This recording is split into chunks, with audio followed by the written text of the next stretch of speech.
Slack. Slack. Slowly. À peine arrivé, il faut déjà recharger. Les produits embarqués au Québec ont déjà été sortis des cales, trop tard malheureusement pour les cadeaux de Noël. L'Aventour devait accoster à La Rochelle début novembre. Il est finalement arrivé le 25 décembre, la faute au mauvais temps. Nous avons d'abord eu une météo parfaite en descendant la rivière depuis Montréal. Mais après, le vent était contre nous. Il faisait très froid au Canada, avec de la glace sur le pont. Nous avons navigué sous la neige.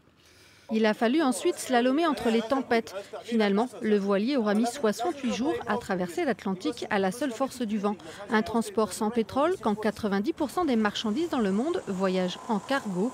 L'idée du projet de proposer une alternative écologique reste à trouver des clients. Tout le monde apprécie notre projet, mais peu d'entreprises veulent y investir. Donc nous avons changé un peu notre système.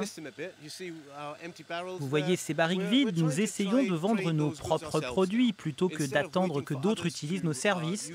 Nous les utilisons pour nous-mêmes et ça marche plutôt bien.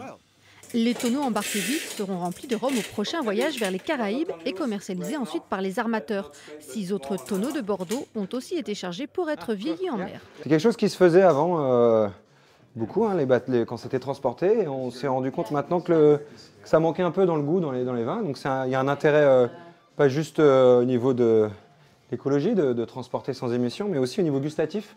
Parce que c'est ce que font certains viticulteurs, c'est qu'ils brassent le vin. Et ben, nous, ça va être fait naturellement avec les mouvements du bateau.